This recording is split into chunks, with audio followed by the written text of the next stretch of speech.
Unity of Houston is an inclusive church where we seek to understand and live the teachings of Jesus and other spiritual masters. At Unity, we welcome all people from all spiritual paths and every walk of life. We celebrate the diversity of our city and of our world, and we teach love, tolerance, and oneness, seeking to live in harmony with open minds and open hearts. Wherever you are in your spiritual path, you are always welcome at Unity. Join us and discover that the life of your dreams is already within you. Welcome again, everyone. Tonight we are continuing our series on Pema Chodron's book, When Things Fall Apart, Heart Advice for Difficult Times.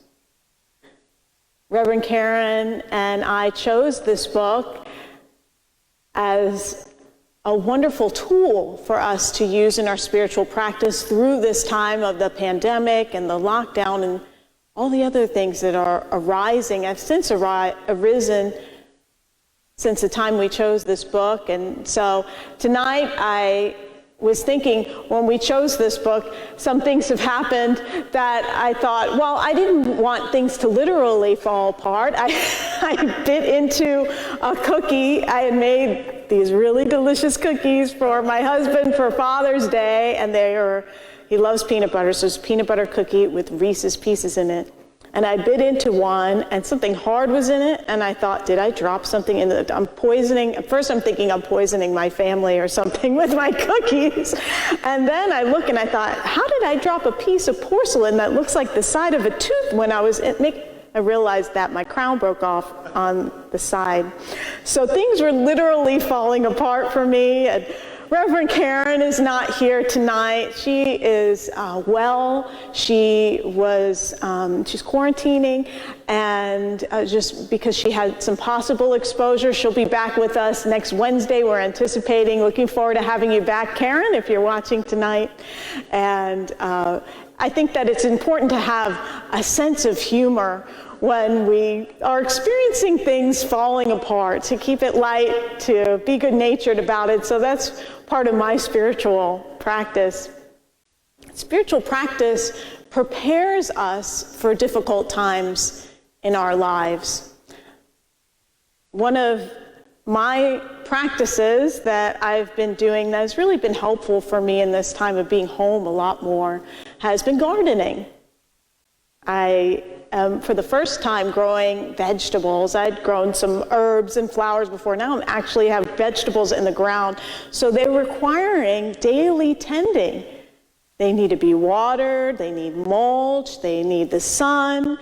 And we had a lot of rain lately, so how much do I water it? Now that it's gotten rain, they need plant food. They need to be nurtured.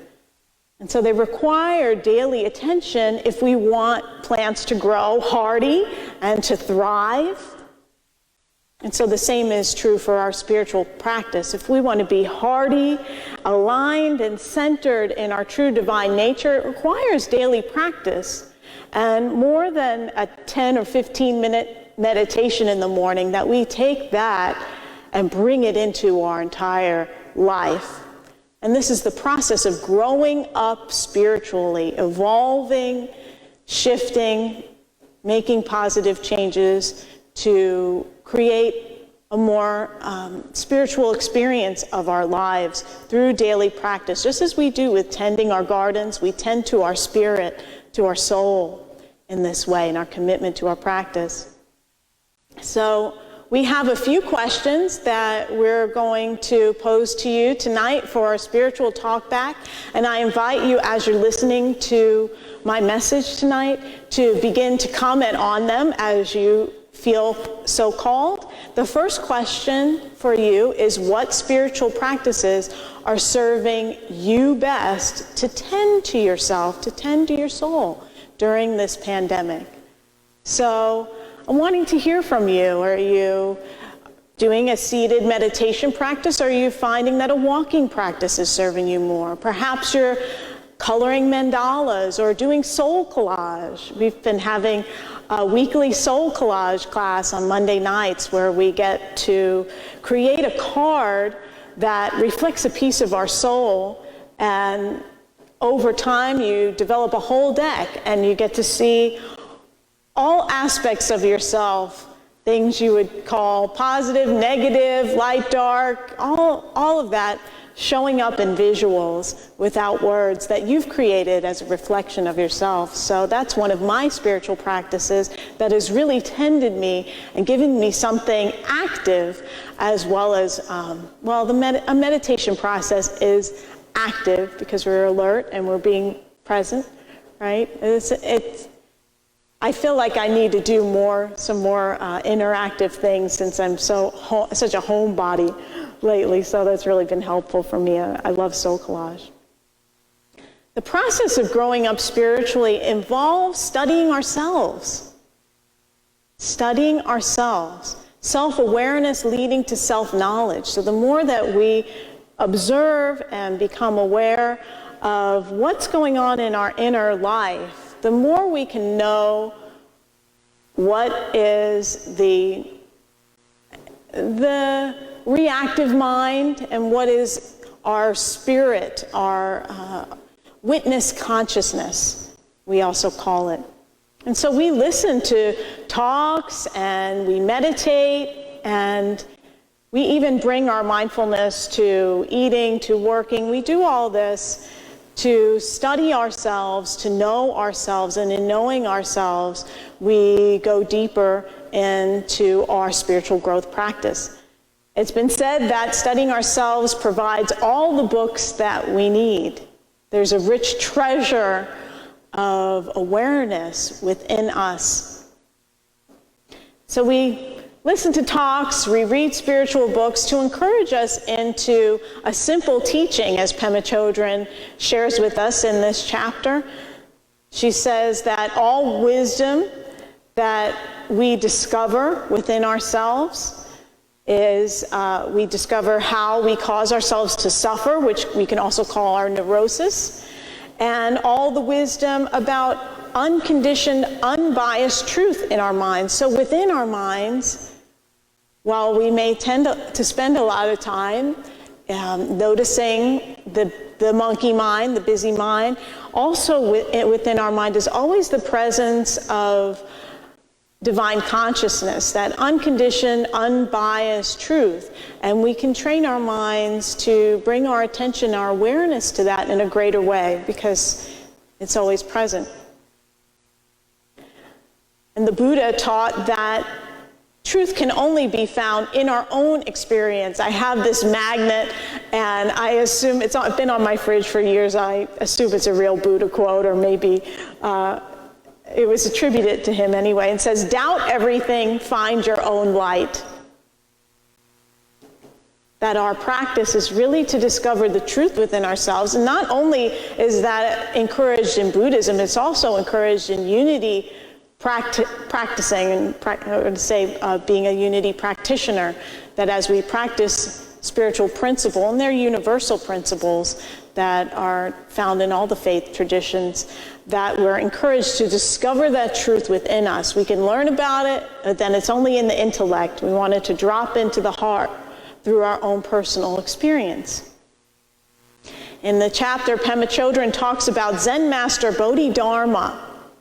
She said he brought Zen Buddhism from India to China, and he was known for being fierce and uncompromising in his spiritual practice, to the point that he found that he was nodding off in meditation sometimes. So the story goes that he cut his eyelids off and he threw them on the ground. Sounds painful. So that he could stay awake and alert during meditation. And his eyelids grew into tea, and he discovered he could brew the tea and stay awake. So I just thought that was a really interesting story of how uncompromising he was in wanting to know the truth, to the point that he would do anything to keep himself awake and aware. And his big discovery, Bodhidharma, is that when we look directly into our own heart, we discover the awakened Buddha. In unity, we would say Christ consciousness, the awakened Christ, completely unclouded, that clear, unbiased truth of how things really are, rather than our projections, our lenses of experience that we bring to our lives. That when we enter into this awareness of the awakened Buddha, we come into an awareness of the truth that is. So the problem with our spiritual practice, when we're sitting and we're meditating and have the intention to look honestly at our minds, is that we can tend to get caught up in the judging mind, in self-criticism. I'm not doing my practice right, and what is right. So we can get critical. It can be depressing to look at our thoughts. We could have morbid thoughts. And this kind of dogged determination of just looking at our minds in that way, in that practice, we can lose our sense of humor. We can ask ourselves, where's all the joy in this? And sitting here and just noticing my thoughts and paying attention to the thoughts.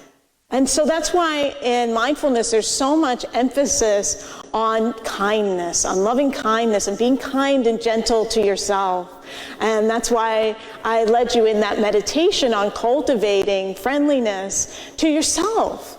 Because when we express that own tenderness and care and friendliness toward our own being, that's how we can show up for others in compassion and in understanding and create a deeper connection to others. It begins with you. So notice if you tend to be critical of yourself in your spiritual practice and how that may be showing up in your relationships, in your life, and how you view others and the lens that you're viewing others with.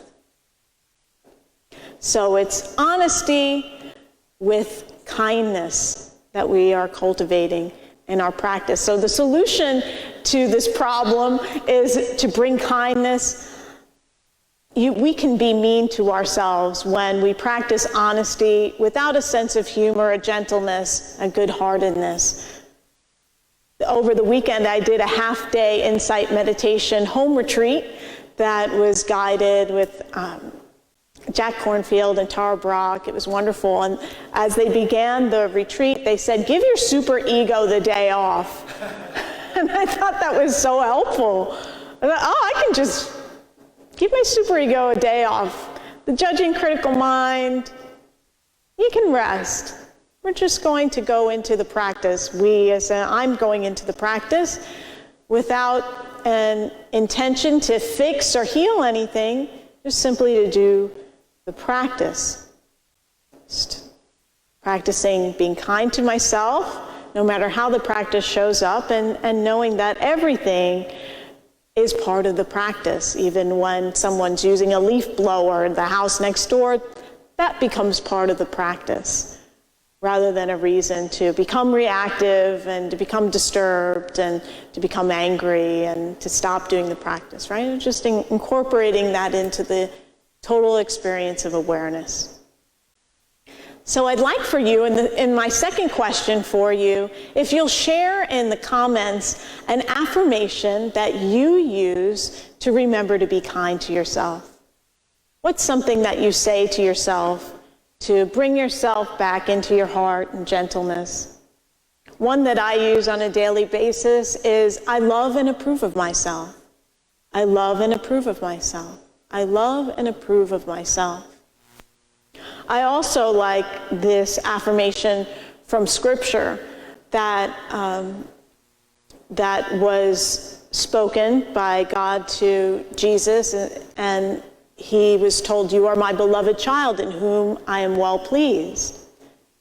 And that is something that if I'm having a hard time knowing it for myself, to receive that as spoken to me, because I know that is the truth of God loving me through every experience, and allow myself to receive that, to really keep I love having my arms open when I say that affirmation and just receive that energy and that light. So as we look within ourselves with kindness we're discovering some things within ourselves through our practice. We discover that within us is the universe. They say that we're a microcosm of the macrocosm, that the entire universe is unfolding within us, and we can discover that. We discover the Buddha or the Christ that we are, our true spiritual nature. And we also discover that everything and everyone is the Buddha, is the Christ, is spirit. As we come into a kind and loving heart experience of ourself, of our inner life, and we incorporate all things, all people into that awareness. So Pema Chodron says, to the degree that we can look clearly and compassionately at ourselves, we can do the same for others. And we can confidently and fearlessly open our hearts to them and be a benefit to the world. So how do we put this awareness of growing up spiritually into practice? And so one way is to practice mindfulness of speech. And there are 3 questions that you can ask yourself before you engage in dialogue or conversation with someone about what you're thinking to say. First, is it kind? Is what I'm going to say kind? We have a culture now with social media where I notice that people feel entitled to say whatever they're thinking. Just anything, their comments, almost as if the people they're talking about, if it's somebody who's on the news or a politician or celebrity or something, isn't actually a real person, like they're a character or something. I can just say anything. And we've all heard probably many stories, I know I have, about celebrities who have cried themselves to sleep after reading comments on a video that they made because of the harsh, cruel things that people said about them. So notice, is it kind? Is what I'm going to post, is what I'm going to say, is what I'm going to share with someone, is it kind? Second, is it true? Is it true? So do you know the information that you know about the situation, about the person, what actually is true, and what have you imagined, created a story out, projected, filled in the gaps with information you didn't know? Is it true? Or is it something that you've created? Noticing that as you're preparing to share with someone. And last, is it necessary? We don't always have to share everything we're thinking about a person. There are thoughts that cross our minds. They don't have to be we don't have to take them in and let them be our reality, our thoughts. We can let them go. There are many times where somebody makes a mistake and they are well aware of that mistake and do not need to be reminded. It may not be necessary to share that, to bring it up again, to open the wound. Is it kind? Is it true? And is it necessary? And this allows us, when we can answer yes to those questions, then we know that what we're sharing is from the heart, it's helpful, it's connecting, it's harmonizing, and that's how we bring our practice into being a blessing in the world, which is our intention, to use this practice so we can bless others and be a loving, benevolent presence in the world. So Pema tells us that the beginning of growing up spiritually is being honest and kind to ourselves. That's the beginning. So if you notice, lovingly notice that you haven't been honest and kind to yourself, we always get to start again. Having beginner mind is a beautiful thing. So, and a sense of humor about it. Okay, I get to start again today, right now, being kind and honest to myself to begin with. And so when we just become willing to accept and love ourselves, then we release an aspect of consciousness that is ancient and has been with us for eons, of self-importance. we relax this concept that we hold of self-importance, and we can open into a curiosity of the present moment, our real, true life experience beyond the lenses that we have put on it, and be in a state of discovery of what now, what are possibilities, and how can I experience my life through an awareness of my true nature, my Buddha, my Christ nature. Namaste. Thank you for watching this message today. I'd like to invite you to join us in person here on campus at Unity of Houston for Sunday morning or Wednesday evening services. If you can't be with us here on our campus, you can still join us live on Facebook or on our website, unityhouston.org, Sunday mornings at 11 a.m. Central.